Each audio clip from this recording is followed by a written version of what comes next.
Trust, but I can tell you really want to cut right through this. Yeah, right through this. 'Cause no one knows just what to make of this ball of dust that we're living on. One thing I know is that everyone will get hurt. So before we're gone, let's do this. Let's do this before the heavens have crashed to the ground. Let's do this. Let's do this before we're silent. Let's make such a sound. Oh, let's do this. Hello, good morning, filmmakers. We are talking more AI today. It seems to be the hot topic for us right now. I have Forrest, James, and Nancy from Velocity Studios, and they've done crazy things like make full audio dramas using AI along with some real actors and all kinds of stuff. And I want to get into what that means, how they used AI and made sure it's ethical, make sure everybody's paid, all that stuff that's of concern right now. So let's start with, what is Velocity Studios? What do you guys mostly do? Okay, I'll jump in and answer that. We're a boutique production house based in Burbank, California, and we've done a little bit of everything. We all come from the indie film space, and we've worked on a myriad of different budget size in indie film. And then over the past few years, we came together at Velocity to get into more of the commission work for the larger streamers and do traditional television and larger budget film projects. And about a year ago, we had the idea of tackling one of the screenplays we loved so much that had gotten challenged and getting made into a film as an audio drama. And so now we're in the podcast business. That took us into that, and we've got a podcast division that launched about 6 months ago. That's been doing pretty well. And you guys decided, hey, we're going to do AI. I feel like you're a little ahead of the curve on how you're using it. So let's first tell us about the two programs you did so that everybody kind of understands what they are, and then we'll dive into the technical part of it. So I know you have the Medical Detective and the Rise of the Machines. Who wants to take on telling us what each of those are? Forrest, why don't you jump in? Forrest is our one of our key executives at the company and was the director and wrote the adaptation of the Metal Detective, which is based on a theatrical screenplay. So we didn't do a scripted audio play from scratch. We actually took a motion picture screenplay and adapted it into an audio drama. I'll let Forrest talk about the story of what the Metal Detective is and how AI came into play in that. Yeah, so one of the reasons why we want to get into the audio drama space was there's a lot of, like James was saying, there's a lot of scripts that we loved that just couldn't pass the bar and get made into a movie yet, usually because it was an original concept, not based on any intellectual property. And that seems to be a wall a lot of people hit with original content. So we were like, why don't we turn these great scripts into intellectual property and then give it another chance in town? So this was a script that our company has loved for a very long time, written by a great writer who's a good friend of ours.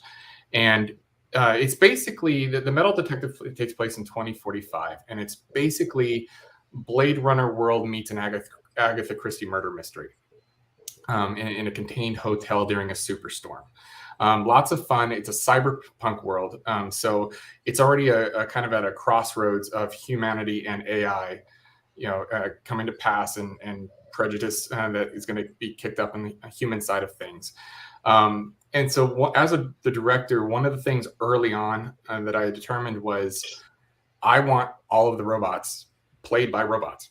Like I want the AI to play itself in these scenarios. And so we were able to find the technology pretty early on. And generative AI at this point, when we were in production, was still kind of slowly rolling out to the world. I would say October of last year was kind of the big key when ChatGPT finally hit the market and people jumped all over it. There were earlier versions of AI that were already available, but not very well known. And we figured out real quick that we would need to verse ourselves in these technologies or get left behind pretty quickly. So we just dove right in. and try to include that within the production, from production through post. I like that you said that you wanted the robots to play robots. It's a really fun concept. So the people who are not robots, anything that's not a robot in the script, is that still played by AI? No, so the humans are definitely played by humans. We did utilize certain generative AI for some background characters and some background actors. Just budgetary, it was easier to do at that point. But that's pretty much, I would say 99% of humans are all humans, but 100% of the robots are AI. And so when you say humans are humans, does that mean because you said something about you said you use generative AI, but did you also use actors in this? Yes. Yeah. Okay. So the actors are doing the actual voices. Yes. It's very hard. I'm trying to break it down because as we're talking about this audibly, it's hard to, it's like hard to understand. Okay. And so when you use, so you're using actors, you're not using likeness, you're using their actual voices, which is Yes. different than the conversations we've been having, which is like, how do you pay actors for their likenesses? So this is just straight up actors and robots acting together. Yes, absolutely.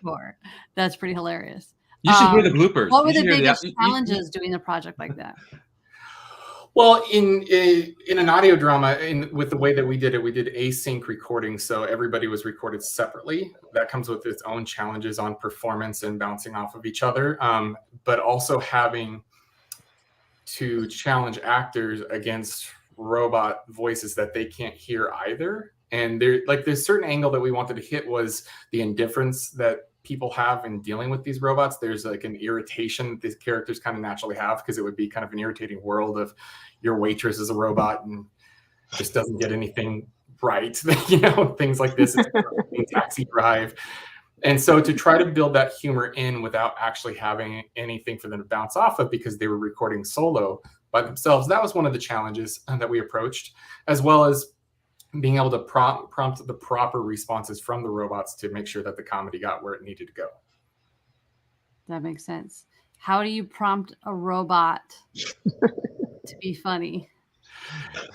Trial and error. That's how. Lots and lots of trial and error and frustrating nights, but until you're like, hey, that was actually kind of funny right there. Got it. So, but I mean, this show really is the technical, like the how you did it. So break that down. I'm a director. I have to direct a robot. What am I doing? Are you in there continually writing different prompts to try to make it be different? So one thing that you're going to find with generative voice AI is pronunciation. And that, you love a world where you could just copy and paste the lines right in, say go, and it's perfect. And it never, ever is. So you start getting into weird phonetic writing where you have to start spelling words oddly so that it will produce the sounds that you want and pronounce it. You actually pronounce it properly, as well as its spacing. AI doesn't breathe, so there's no natural breath in between things, and it likes to haul right through it. So it's finding the different ways of prompting your dialogue within there, and the spacing, and basically just the odd way of spelling things. and that is all trial and error. It's like you'll just, well, maybe if I spelled it with 4 O's instead of 2, that might work. And sure enough, yeah, there it is. And so it's just a lot of trial and error with that. That's great. No, that's a really good information. So your other project you guys did, Rise of the Machines, how was that different? I'll jump in really quickly, and then we'll hand off to Nancy, who really ran production on that. But in the process of making the Metal Detective, it was a really kind of enlightening, engaging, and just experimental process of having the AI so intertwined into the production that we said, well, why don't we take it one step further and see if we can do a whole series, a limited series that is written by AI, hosted by AI, and interviewing AI about the issues of AI's effects on humanity. And that's the most meta thing I've ever heard. It worked. Right? And it was, and I'll let Nancy, because Nancy became quite the prompt engineer ninja, and having to work with these different AI systems so that it would create a show and we really were the EPs. We still story edited it and went through it. I'll let Nancy tell the rest. Sure.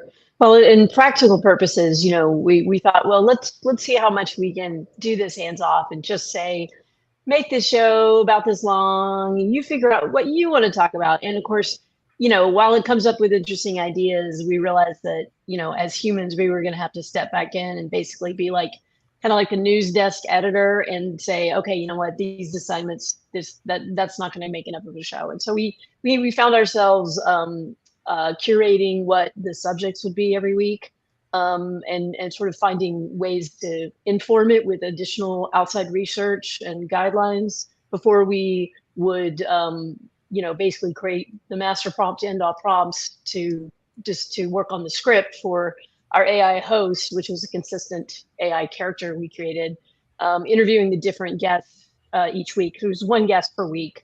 So yeah, the human influence had to come back in pretty quickly once we got this underway. So what were the guests? Who are the guests? You said they're AI guests. What kind of topics are they getting into?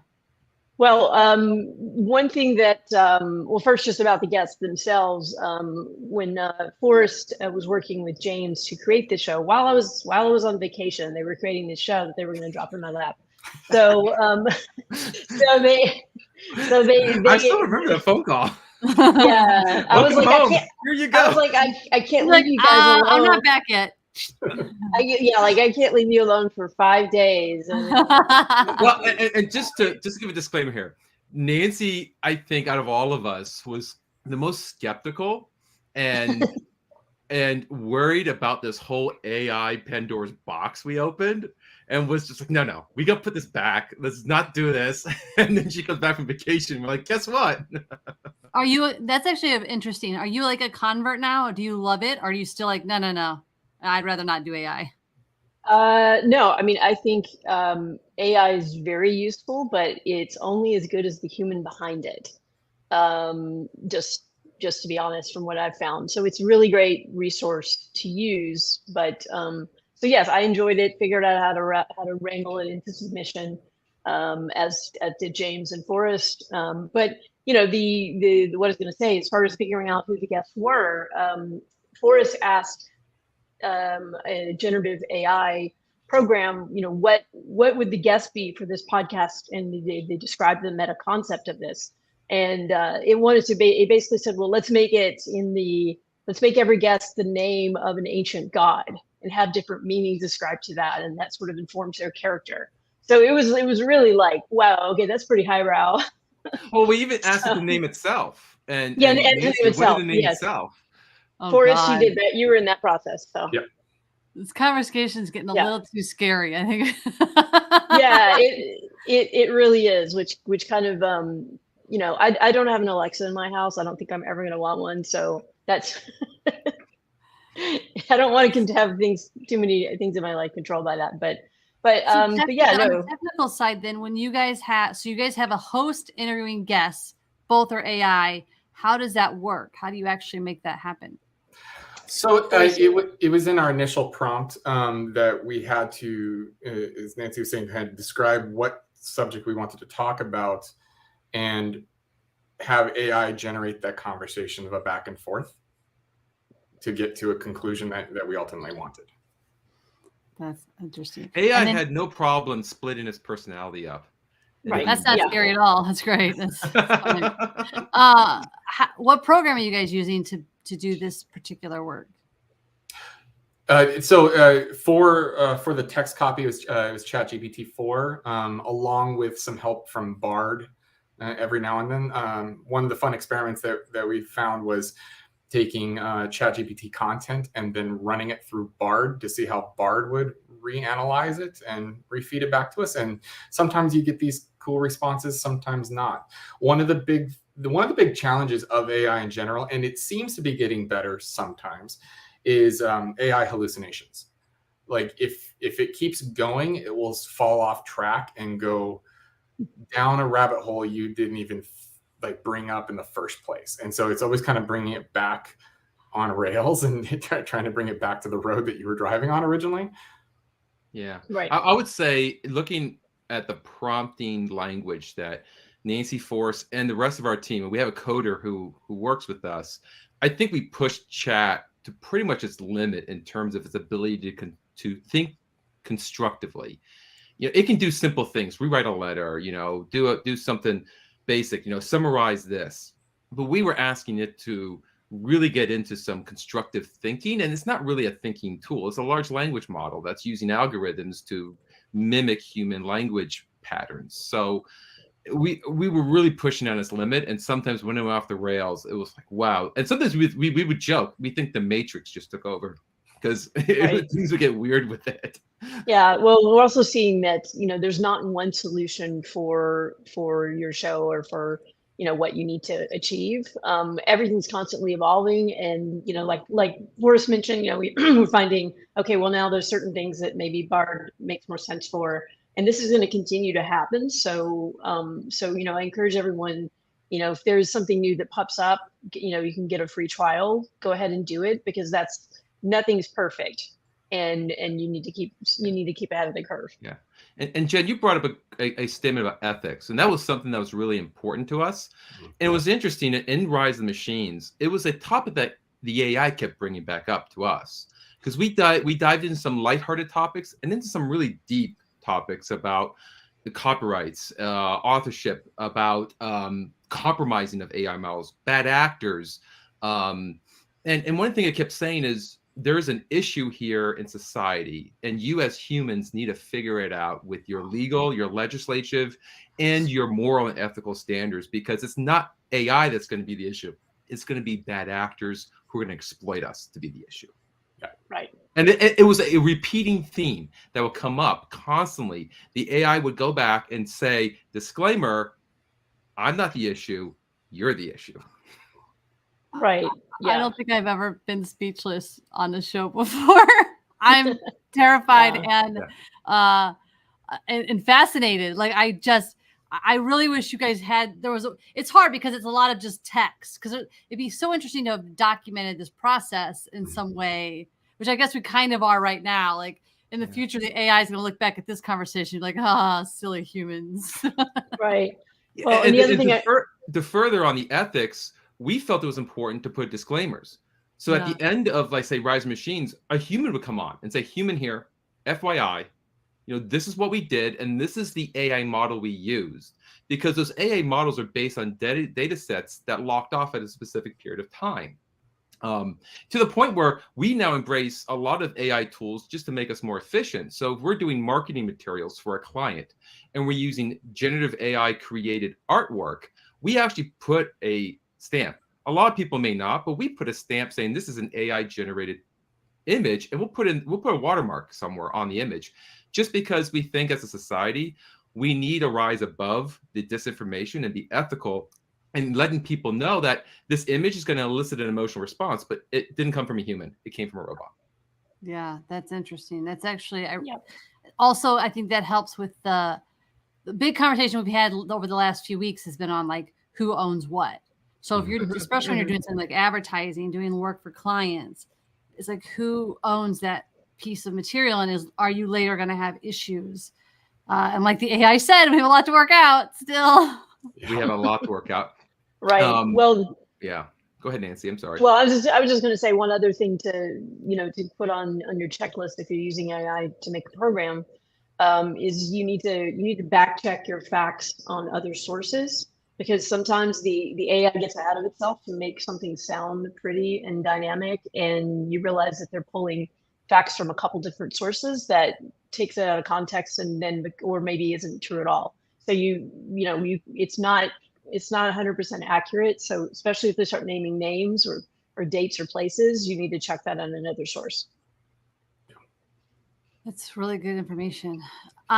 So as far as, like, it's crazy because you guys are an entertainment company. You make what everybody else makes. You make, things with video and you edit them. So you're doing this. I feel like it's kind of cutting edge. I don't know. You're the first people I've talked to who've done this. But yet, if I remember correctly, you guys have, like, you've been featured places now, or you have won things. What am I? Yeah. Well, one of the things, and I don't know if it would be AI. I don't know if I reward AI for some of the accolades. What AI has provided us is a tool to be more efficient. And I have to credit Nancy Force and the other team members who are not in the Zoom who dove into learning the tools. It's a tool set. And we hear this a lot, that AI is going to take people's jobs. And it may do that in certain, like, customer service, call center. Things are going to change as a society. And I don't think humans are biologically wired to evolve as fast as technology is changing, that's a completely different discussion. And you can listen to an episode of Rise Machines and we get into that. But what it helped us was become, I think, better with the tools we had, and then our creativity could rise to the top. And so, so like the Metal Detective, which I'm really proud of, and hats off to Forrest and Nancy and our team. It's gotten some great accolades, and one of them is that it's done in Dolby Atmos, and it's immersive sound on IMDb on the ratings of the top 100 shows in Dolby Atmos. We're not only the only podcast, we're the only scripted, podcast. We're number 6, or we were when the rating rankings came out a few weeks ago, right behind The Mandalorian and what was Game the of other one? Thrones. Game of Thrones. And just to know that we stepped into an audio medium and we were able to bring a cinematic sound experience, that to us was the whole purpose of the Metal Detective experiment. We call it, our greatest scripts never made anthology of podcasts, because our goal is to bring that screenplay back to the screen. It couldn't find its way through the traditional landmines and snake pits of Hollywood. So maybe a million listeners as a podcast will convince a studio executive that this should be on the screen. And talking to you guys, I could see how this could be appealing to indie filmmakers who, one of the hardest thing to do as any filmmaker is raise money for your feature film. It's almost impossible. So I could see the appeal of, like, I'm going to sit down and I'm going to make my own thing that I can control completely from my computer. But I'm going to go on a limb, not a very far limb, to say it's not that easy. Like, it's a lot of work. It took more than one person to build it. So if an indie filmmaker is like, I want to follow in your footsteps and I want to go make my feature into an AI, could you kind of break it down into sort of the basic steps that they should think about to do that? Sure. Yeah, I mean, making the audio drama in that approach, assuming that they're making a narrative like we did, it's not much different in the production of, it always comes back to the script. So just have a solid script to start off with. It always comes back to that. Understand the world that you're going to be in the audio space. The Metal Detective is this action adventure cyberpunk visual thing, and I had to adapt it into something that you listen to, and that was its own challenge. So there's going to be an adaptation process first that you need to kind of harken back to the old radio days of radio stories, where things have to be more audible in what's happening. But with the advancements of sound that we have now, you can actually do a lot of that and bring it back to the theater of the mind to just kind of feed the listener the elements that they need to be able to create their own image. As far as the process and using AI, AI can help in that. I actually did utilize that along the way. I'm a broken record in our company in saying, like, AI just gives you a running start at things. Like, it just gives you a speed up, and something that would take me a long time doesn't take me as long now. So I could feed a couple of pages of the script into AI and say suggestions on how to make this for an audio drama. And it would come up with a couple of good ideas. Not all good, but a couple that would then set me off in a new direction to go, that was a good idea. I'm going to kind of follow that thread in how I can adapt these scenes. So after you have your adapted thing, I mean, if you're going to work with humans, go find your actors, find a solid microphone somewhere, start doing, recording and work on the direction of the characters. At that point, you're going to find an NLE system like a Pro Tools, a Premiere, anything like that. And you're going to teach yourself how to put this together and how to build the scene out. I hadn't touched Pro Tools in 15 years. By the time I had to reteach myself as a director to start piecing the scenes together, and then send off to the team and get notes and kind of keep working on it till it was solid enough that We then handed it over to our partners over at Mirror Studios, amazing sound house up in Boise, and they really brought the magic to it. And as far as AI utilization and their tools, I don't know. They speak languages well above mine in technology, but they helped us produce an amazing product. It still takes a team, no matter what you're doing, and money, no matter what you're doing. Right. I'd love to wrap up with this conversation because this is something that continues to come up. Based on how much you've worked with AI to this point, is there a point where AI will replace humans? Will they replace actors? Will they replace writers? Will they replace directors? So I'll go first on this. Just I have a lot of thoughts on this. Yes and no. I think that no matter what absolutely needed guardrails we need and the things that the unions are fighting for to protect their jobs, that I hope they ultimately get, I think that won't stop outside players from exploiting AI to just start producing more and more content.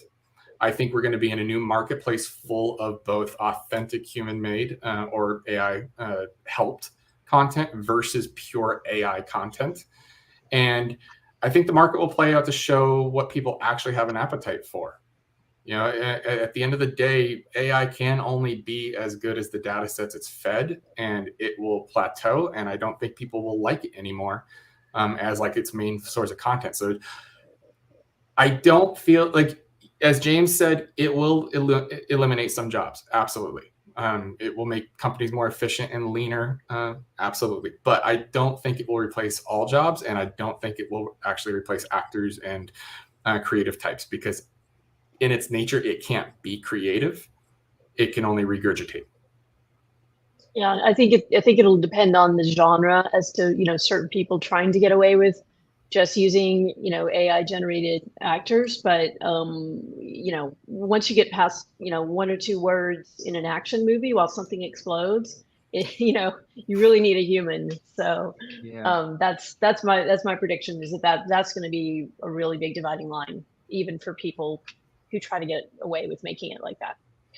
Yeah, one of the challenges, I think, AI in its current form, and we may get to a place in 15, 20 years with a few Elons out there creating sentient intelligence and robots, but where AI is today, it does not have life experience. And at its core, beautiful films, beautiful TV shows, beautiful songs are because they relate to humans and we can connect with that artist. They're bringing their legacy, their life, their experience, their pain, their joys into a creative medium that we can relate to. And AI just doesn't have that. It's not designed that way. It's a computer algorithm that's mimicking human thoughts, or I should say language, to generate text or what it thinks as images, if it's like Midjourney or something like that. So I don't see AI getting to that core human relatable level. Yeah, they'll just take over and just kill us all, and it won't matter. No, this has been a very, very enlightening conversation. I really appreciate you guys have come on to discuss this. Have you gotten any pushback? Have you had people be like, I don't think you should be doing this, or people more cheering you on? I'll jump in. Yeah, no, especially in light of the current labor situation here in Hollywood, I think there's definitely reason for concern, but there's also a lot of misunderstanding. There's a lot of fear because we all think the worst is bigger than it really is. So there's been pushback, but as I've spoken to people who have been critical of our use of AI, it quickly became evident they didn't understand AI or didn't quite understand how we used AI. Right. It was always, oh, you're just getting rid of all actors. No. That wasn't the whole premise of the Metal Detective. It was AI playing AI and actors playing actors, and we wanted to experiment in this. So I just have to help people understand, and it's an educational process. There's a lot of disinformation, there's a lot of misinformation out there, and that's unfortunate.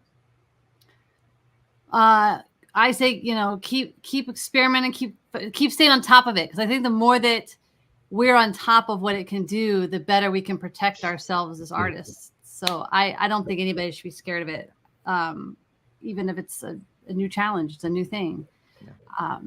Thank you so much for joining us. I would love to play maybe 30 seconds. I have it queued up of one of your Rise episodes so people can kind of understand what they're hearing now that we've heard you. And then everybody go, is it the best place to send them to your website? Because they can see both of they can hear both projects, Rise of the Machines and The Metal Detective, on your website, velocity.com, I believe, yes? Velocity-studios.com. Or just Google Velocity Studios. We pop up top of the feed. Great. Yeah, because I'm now super curious to hear both, and all the work you've put in, it deserves for people to hear it and listen to it. And just like anything else we do, we want people to see it, enjoy it, go on the journey. So thank you guys so much. Well, thank you. Thank you. Thanks.